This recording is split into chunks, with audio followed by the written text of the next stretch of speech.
안녕하세요. 부자된 매직TV 시청자 여러분. 오늘도 이렇게 소중한 시간을 내오시고 제 영상을 시청해 주셔서 감사합니다. 오늘은 2025년 10월 5일 오전 시간입니다. 오늘 나눌 주제는요. 삼성전자 잃어버린 10년의 끝. 이재용의 기한과 함께 우상할 수밖에 없는 이유에 대해서 간단하게 제 생각을 말씀드려보고자 합니다. 삼성전자 주가요. 언제쯤 시원하게 오를까? 이런 고민들 많이 하시죠. 많은 투자자분들이 답답한 마음으로 기다리고 계실 겁니다. 한때 국민주로 불리며 우리에게 든든한 수익을 안겨주었던 삼성전자가요. 최근 몇 년간 보여준 모습은 아쉬움 그 자체였죠. 고대역폭 메모리 HBM 경쟁에서 SK 하이닉스에 밀렸고요. 스마트폰 시장에서는 애플과 중국 업체 사이에서 샌드위치 신세가 되는 등 격차라는 단어가 무색할 정도였습니다. 하지만 이제 슬슬 안개가 걷히고 있는데요.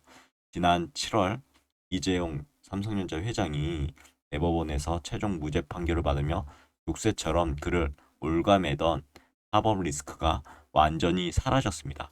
그리고 마치 기다렸다는 듯 이 회장의 강폭 행보가 시작됐는데요.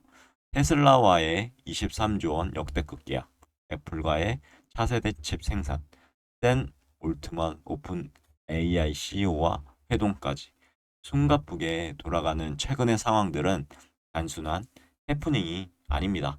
이것은요, 삼성전자가 기나긴 부진의 터널을 지나서 우상, 우상향의 죄송합니다.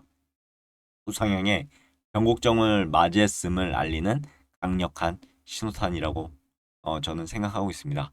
오늘 이 글에서는 단순한 희망 회로가 아닌 기사에 나타난 팩트, 그리고 명확한 근거들을 바탕으로 삼성전자의 미래가 왜 밝을 수밖에 없는지, 투자자로서 우리가 주목해야 할 핵심 포인트는 무엇인지 세 가지 관점에서 심도 있게 한번 분석해 볼게요. 이 영상을 끝까지 보신다면 삼성전자를 바라보는 새로운 인사이트를 얻게 되실 겁니다. 우선요, 삼성전자 제가 월봉 차트를 가져와 봤습니다.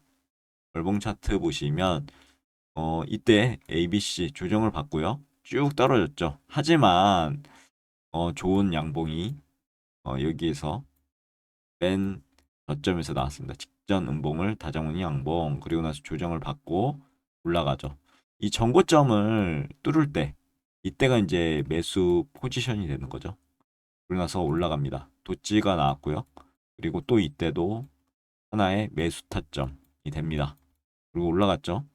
근데 이제 이 최고점을 양봉으로 다음 달까지 끌어줬으면 하는데, 그러면 아마 새로운 시세를 줄 겁니다. 그런데 여기서 음봉을 끼거나 이번 달이 어떻게 보면 변곡점이 되겠죠. 10월 달이 변곡점이 될 겁니다. 양봉으로 해서 전고점을 시원하게 뚫어준다면 새로운 시세까지 줄 수 있는 그런 자리에 왔다라고 봅니다. 보실까요? 우선은 오늘 정리할 게 첫 번째, 돌아온 사령탑 유삼성의 피를 진 이재용의 리더십으로 전 보고 있고요. 두 번째는 AI 시장의 심장, 반도체 왕의 기한. 그리고 세 번째는 미래를 향한 포석으로 바이오와 책임 경영 강화라는 측면에서 한번 정리해 볼 건데요. 우선 첫 번째, 기업의 성장에 있어 가장 중요한 요소는 단연 뭐라고 생각하시나요? 리더십이죠. 특히 삼성전자와 같이 거대한 글로벌 기업에게는 위기를 돌파하고 미래를 설계할 강력한 구심점이 필수적입니다. 지난 몇 년간 삼성전자가요, 결정 장애에 가까운 모습을 보이며 잃어버린 10년을 겪었다는 평가를 받은 이면에는 홍수의 장기적인 부재와 사법 리스크가 있었죠. 사법 리스크 완전 회복 가능할까요? 이제는 경영에만 집중하는 거 가능할까요? 가장 큰 변화는요, 이재용 회장이 경영 외적인 문제에서 완전히 자유로워졌다는 점이죠. 이 판결 이후에 그의 행보는 180도 달라졌습니다. 미국 출장을 마치고 돌아와 남긴 내년 사업을 준비하고 왔습니다. 일 열심히 해야죠. 다들 들으셨죠? 이 짧은 강력한, 짧지만 강력한 그런 말에는요, 바로 이 내용이 있었던 것 같습니다. 테슬라. 어, 테슬라죠. 테슬라와 23조 원 규모의 파운드리 계약을 했죠. 역대 최대 규모의 이 계약은 테슬라의 4세대 자율주행 칩 AI6를 삼성전자가 생산한다는 내용이었고요. 삼성전자 파운드리 기술력의 건재함을 시장에 증명하는 사건이고 단순한 수주를 넘어 미래 모빌리티 시장의 핵심 파트너로 자리매김했다는 의미를 지닙니다. 그리고 이 소식도 있었죠. 애플의 4세대 칩 생산 텍사스 오스틴 공장에서 애플의 차세대 칩을 생산하기로 한 것은 파운드리 시장의 최대 고객인 애플과의 신뢰 관계를 회복하고 있었다라는 걸 보여주는 긍정적인 신호가 아닐까요? 여러분들 생각 어떠하신가요? 이처럼 총수가요, 직접 글로벌 네트워크를 총동원해 대형 계약을 성사시키는 모습, 조직 전체는 강력한 동기부여를 하게 되는 거죠. 지지부진했던 대규모 투자와 M&A 등에도 속도가 붙을 것이라는 기대를 갖게 합니다. 두 번째는 AI 시장의 심장, 반도체 왕의 기한이죠. 삼성전자의 본질은 뭘까요? 반도체입니다. 반도체. 모두 아시죠? 반도체인데 인공지능 시대가 본격적으로 개화하면서 반도체의 중요성은 그 어느 때보다 커지고 있죠. 한때 HBM 시장에서 여기 SK하이닉스의 HBM 시장의 주도권을 내주며 자존심을 구겼습니다. 최근 반도체 부문에서 감지되는 변화, 하지만 매우 강력하다고 전 보이는데요. HBM4, 엔비디아와 손잡고 왕자 탈환에 나선다라고 한마디로 정리해 볼 수 있는데 솔직히 인정해야 합니다. 삼성전자는요. HBM3에서 SK하이닉스에 한 발 뒤쳐졌죠. 하지만 중요한 것은 그 다음 스텝이라고 전 보고 있습니다. 삼성전자는 절치부심하며 차세대 HBM4 개발에 총력을 기울였고요. 마침내 양산 준비를 마치고 AI 칩 시장의 절대 강자인 엔비디아와 품질 테스트를 순조롭게 진행 중인 것으로 알려졌다고 합니다. 이는 단순한 기술 개발을 넘어 HBM 시장 판도를 다시 한번 뒤집을 수 있는 게임 체인저가 될 수 있지 않은가요? 여러분 생각은 어떠하신가요? 엔비디아의 까다로운 품질 기준을 통과한다는 것, 삼성의 HBM 기술이 세계 최고 수준임을 공인받는 것이라고 전 보이고 내년부터 본격적인 공급이 시작된다. 이렇게 될 경우 실적 반등 어떻게 될까요? 불보듯 뻔하겠죠. 늦었지만 가장 강력하게 돌아올 삼성전자 HBM을 주목해야 하는 이유입니다.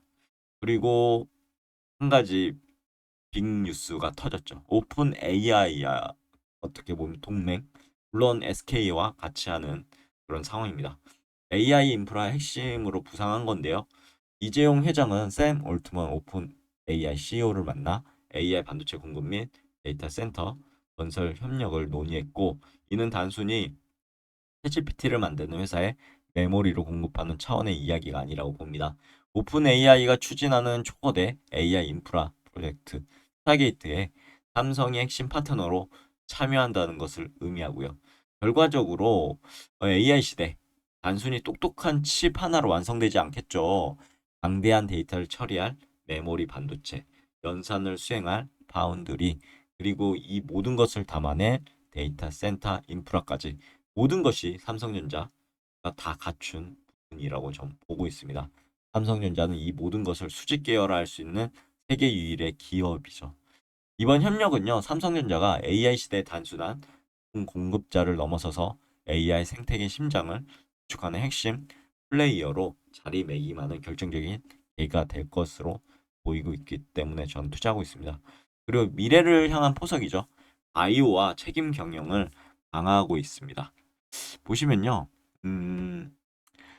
훌륭한 기업 같은 경우 한 가지 사업에만 의존하지 않죠. 삼성전자는요, 반도체라는 강력한 엔진 외에도 미래를 책임질 새로운 성장 동력을 착실히 키워하는데 그게 바로 제2의 반도체 신화로 삼성 바이오로직스라고 보고 있습니다. 이재용 회장이요, 국내에서 가장 먼저 찾은 곳 중 하나가 바로 인천 송도의 삼성 바이오로직스 사업장이라고 합니다.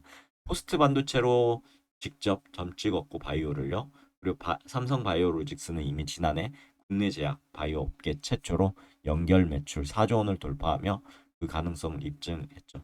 반도체 경기가요. 사이클에 따라 부침을 겪을 때 바이오 사업은 안정적인 캐시카우 역할을 해줄 것으로 보입니다. 그렇게 되면 그룹 전체의 사업이 어떻게 될까요? 포트폴리오를 견고하게 만들어주게 되겠죠. 그리고요, 책임 경영 강화, 컨트롤 타워 재건으로 신뢰를 회복할 그런 시점에 왔다고 봅니다. 이제는 어, 이재용 회장 등기 임원 복귀 그리고 컨트롤 타워 재건은 시간 문제로 보이고요. 단순히 직책 하나가 바뀌는 것을 의미하지 않는다라고 봅니다. 법적인 책임을 지고 경영 전면에 나서겠다는 대내외적인 선언이며 신속하고 과감한 의사결정이 가능한 시스템을 복원할 수 있겠다라는 의지 표명이자 어떻게 보면 투명하고 책임감 있는 지배구조 개선은 외국인 투자자들에게 신뢰를 회복하게 될 거고 코리아 디스카운트를 해소하는 긍정적인 영향을 미칠 것으로 보입니다. 그럼 오늘도 매진마를 통해서 오늘의 영상 마무리하도록 하겠습니다. 지금까지요. 우리는 이재용 회장의 강력한 리더십 복귀, 그리고 HBM 파운드리 중심으로 한 반도체 사업의 부활, 그리고 AI 바이오라는 확실한 미래 성장 동력 확보 세 가지 측면에서 삼성전자가 우상향할 수밖에 없겠다라는 이유를 살펴보았습니다. 물론 미중 기술 패권 경쟁도 있고요. 글로벌 경기 침체, 대외적인 변수 여전히 존재하죠. 하지만 위기 뒤엔 뭐가 있을까요? 그렇죠. 기회가 있죠. 위기는 모두에게 공평하게 찾아옵니다. 중요한 것은 그 위기를 돌파할 수 있는 핵심 역량과 리더십을 갖추고 있느냐라는 거죠. 사법 리스크라는 가장 큰 족쇄를 풀어낸 이재용 회장, 그리고 절치부심하며 칼을 갈아온 삼성전자, 이제 본격적인 반등을 시작할 모든 준비를 마쳤고 주가 또한 지금 선반영에서 움직이고 있다고 봅니다.